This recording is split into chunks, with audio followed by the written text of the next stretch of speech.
How to make an image move in Canva. Hello everyone and welcome back. In today's video, I'll be showing you guys different ways that you can animate images in Canva. Now we all know Canva as an amazing design tool, but Canva has become so much more than that. With the newly integrated power of Canva AI, you can bring your ideas to life with one simple prompt. So let's jump right into making images move in animations, transitions, and some other tools that we can explore. To get started, you're going to choose a canvas of your particular size, so you can go on ahead, go into template and open up a blank template, or you can directly click on custom size and you can enter whatever size you want. So I'm just going to open up a standard landscape. Okay. And once I've opened this up, let's proceed. Now, today we're focusing on animation in images. So on the top right, we're just gonna name this animation in images. Now, from here on the left, you have a couple of different tabs. So you have design, which can help you in finding different templates, layouts, and styles. Then you have your element section where you can find different shapes, graphics, images, videos, audio. Then you have a text section, you have a branding section, a upload section, tools, projects, and apps. So if the image that you want to animate is something you already have, you're just going to click on uploads and then upload that video or upload that image. So you can just click on upload files, and once you click on upload files, you can choose the image that you want to animate. So whatever image it might be, you can pick that from here. For example, I'm just opening up this image of a lipstick. Now this is just an example. Obviously your image might vary. Now this image does not have a background. I'll actually upload another one that does have a more distinctive background, so you guys can see the different ways we are going to be animating. So an image like this, you guys can see this image has a black background.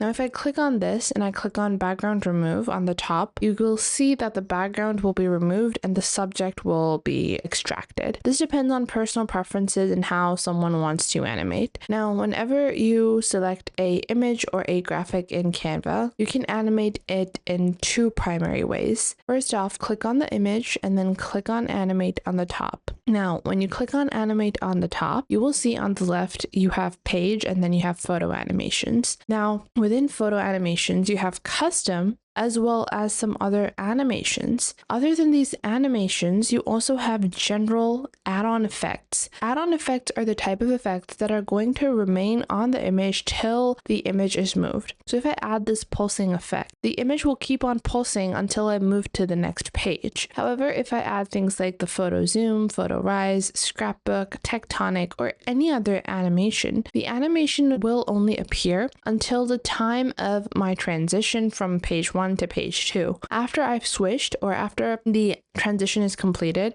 it's going to remain static. So if you want to keep your image static throughout the time that it is displayed, but only wanted to have a nice effect on entry or on exit, select one of the featured or reveal or general animation styles. You guys can see Canva has recently introduced 4 new styles. So we have the old TV style, we have the whip slide, we have the shake zoom, we have the chroma wave, and from here you can choose how you want to display it. If you want it to appear both on entry and exit, and if you only want it on entry or on exit. Then you also have the intensity that you can control for a couple of different things. So for the shake zoom, I can control both the intensity and the speed like this. So let's say I want to keep it really slow and not very intense like this, but I'm going to go with the chroma wave and I'm going to reduce the speed, and I want it to be on both entry and exit like this. And just like that, I have animated my image. Now there are so many different animation styles that you can try on, and this is up to your personal preference on however you want to try on these different styles. However, if you are someone that wants to animate their images that is going to have a visual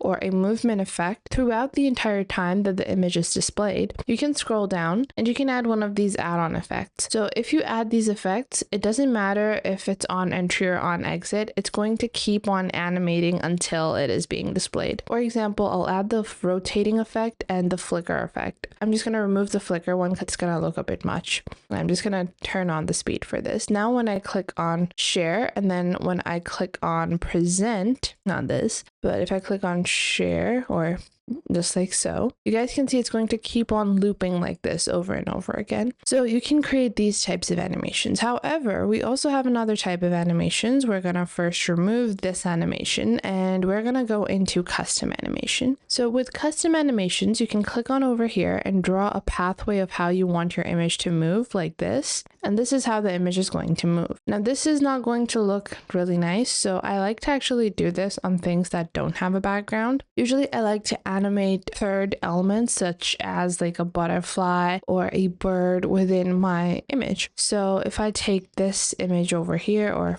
I'll take a different one, this one, like so, and I'm going to resize this. And let's say I want a cute animation. So I can just click on this, click on animate, then click on create an animation. From here, you're just going to proceed and you're going to hold the image, drag it to however you want it to appear, like this. And I just want it to fly up like this. Now I can orient the element to the pathway as well. And you guys can see the speed of this as well. You also have different movement styles. I personally like to keep it very steady and reduce the speed. Now you guys can see if I orient the element, it looks a bit extreme, so I'm not going to orient the element. But you guys can see if you orient the element, if you did any twists or turns when you were moving your cursor, those twists and turns are going to be executed within the animation. And additionally, you can also add an add-on effect as your other effect is going on. However, this can sometimes look a bit much, so I only like to add 1 or 2 animations at a time. If you add more animations to it, it can look a bit cluttered. Now, this can be done for any image. So if I go into photos over here and take this image, I can even animate that to be oriented to a custom pathway. If I click on animate like this, and I choose a pathway,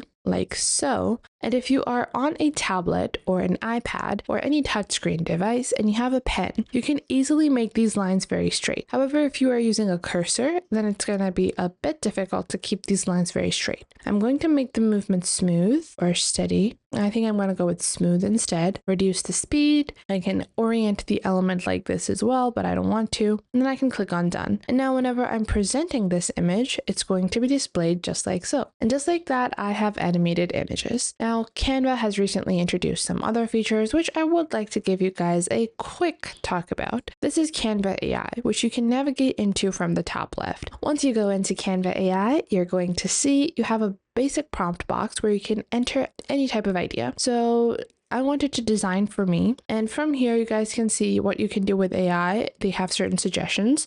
I want to create a presentation on moderation and mediation on SPSS like this. And I'm just going to give it this one-liner prompt. Now, it's really great if you have the content for your presentations or the basic idea, then it can incorporate those elements within a presentation design, and you're not going to have to spend 20s of minutes in building designs and trying to find a good color scheme. All of that can be done in a bundled package for you with the prompt like this. You guys can see that it has generated some really amazing designs, and it has filled in content on its own like so. So I hope you guys found this video helpful, and if you did, make sure to leave a like and subscribe, and I will catch you guys in the next.